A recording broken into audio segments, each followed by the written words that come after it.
Malawi Today. Pali nkhani imene ikuzungulira masamba mchezo makamaka imene yachitika ku Uganda kumeneku taona anthu akukamba kuti President Paul Kagame atapita ku State House ya kumeneku kukakumana ndi President Yoweri Kaguta Museveni anakana kumpasa moni wapachanza. Nkhani imeneyi ya chuka kwambiri ma social media. Ndeti mafuna tuone kweni the bottom line of this story kuti kweni cheni ndi chiyani. Ndeti dapanga kafukufuku ndipo izi ndi zomwe tapeza. Koma tikulandireni kwina kulikonse kumene muli pa Malawi lero. Tatiyeni tikhale limodzi mmene tikhale tikudziwisana chilungamo cheni cha nkhani. Kwambiri mungatanena kale kuti ndi nkhani imene yafala kwambiri pa masamba amchezo ndipo ambiri akuikokomeza kwambiri. Koma chilungamo chake cheni ndichonena kuti ma videos amene akuzungulira manga ngati video iyi yokhuzana ndi kugwirana chanza pakati pa Kagame ndi Yoweri Museveni ndikuonena kuti palibepo record iliyonse yosonyeza kuti Museveni anachita kukana mwadala kumugwira chanza, kumpasa chanza Kagame. Nkhani yayikulu ndionena kuti anthu amangosokoneza malingana ndi choyambirira ndi amati awkward diplomatic body language. Muchichewa chomveka bwino kuti kapangidwe ulemu umene anthu amapasana akuluakulu akakumana. Mmene matupi yawo akuonekera akakhala kuti akumana zimangopereka picture ina yake kwa anthu koma osadziwa kuti mwina umenewo ndi ulemu chabe. Chimenecho ndi chifukwa number 1 kuti malingana ndi mmene zimakhalira pa ulemu wake anthu akakumana amapereka picture ina yake kuti apa pali kanthu kena kake kamene mwina pakati pawo sikakuyenda.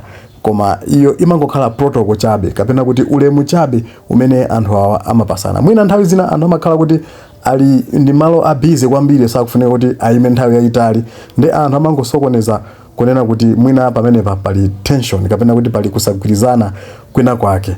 Chifukwa tu amati kusemphana kapena kuti kusapasana moni kwa anthu akuluakulu ngati amenewa sikutanthauza nthawi zambiri kuti ndi mwano ayi. Koma kumangokhala kuti ndi protocol imene yakonzedwa mwina ndi malo abize monga tanena kale. Ndi chimenecho ndi chifukwa number 1 chimene anthu amaganizira kunena kuti mwina anachitira dala. Na chifukwa number 2 ndichonena kuti dziko la Uganda komanso la Rwanda lakhala lili pa ubale osakhala bwino pakati pa mayiko awiri amenewa. Chifukwa chake ndichonena kuti dziko la Uganda limapanga accuse anthu aku Rwanda kunena kuti ndi maspy, anthu amene akazitape, anthu amene abwera mu dziko ndi chilongo choti azizatola tinkhani tosiyana nkoma akatisiya ku Rwanda. Pamene dziko la Rwanda limapanga accuse kapena kuti limada dziko la Uganda pa nkhani yonena kuti akuti amawazunzira anthu awo. Nde chifukwa number 2 ndi chimenecho. Izitu zakhala zikuchitika motere makamaka mzaka za ma 2018 mpaka 2021. Inafika point yonena kuti Rwanda inatseka maboda awo kuti anthu aku Uganda asamapitenso ku Rwanda. Nde inafika stage imeneyo pakhala pali ubale osakhala bwino, ubwenzi wawo sunali bwino. Nde mwina nkutheka mwina anthu ena amaganiza motere kuti pachifukwa chonena kuti anthu amenewa akhala akulimbana ubale wawo unali osakhala wabwino. Nde mwina nkutheka mmene anapita ku State House kumeneku poti apereke moni simina samakhulupirirana. Nde ena nkumaganiza moteromo. Tipite ku chifukwa number 3.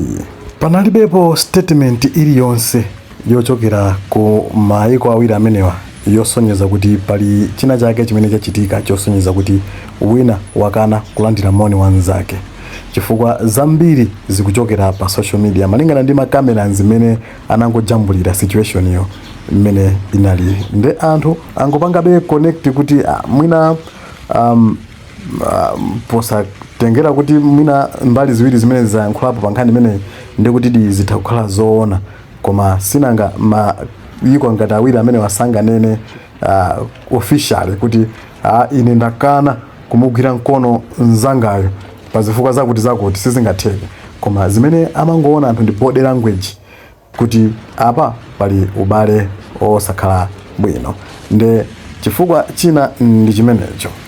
Nde mfundo yomaliza ndionera kuti ubale wawo tauona uli wabwino sopano, chifukwa padakhala kuti pali chinkulirano sibwezi titaona dziko la Angola likukhala nkhala pakati kuti atsegulenso maboda amene adasekerana anthu amenewa. Tiona ma meetings akuyambiranso ngati ina imene President Kagame wabwera mdziko la Uganda. Nde chikhala kuti pali ubale onunkha pakati pawo sibwezi tikuona anthu amenewa akubwera. Nde kusagwirana chanza sizisonyeza kuti anthu amenewa ali pa ubale osakhala bwino. Kwambiri imangokhala protocol chabe. Izi zangochokera kwambiri pa masamba mchezo malingana ndi zimene anthu amaona. Mumadziwa ino nkhani mmene imayendera pa masamba mchezo imayenda mosiyana ndi mmene chilungamo chilili. Nde uko kunali kuyankhula kwathu pa nkhani imeneyi. Mwina ena mukumangoona ma videos ngati amenewa, koma ife titapanga kafukufuku tapeza kuti palibe ubale wina uliwonse osakhala bwino pakati pa mayiko amenewa Uganda komanso Rwanda. Nde izo ndi zimene ndakubweserani kuti mwina mudziwe komanso muomve kuti kunjako kuchitikanji. Nde ngati video imene yakusangalasani, chonde tapanga ni subscribe, tapanga ni like, tapanga ni share kuti anthu enanso aziziwa zimene zikuchitika pa dziko lapansi pano komanso m'Malawi muno zosiyana-siyana. Kwambiri koposaposa timayika comment pano, uyika maganizo anu mmene mwaonera nkhani imene tabwera nayo kuti ili bwanji. Nde kufikira nthawi ina tingoti mwakoma nonse zikomo.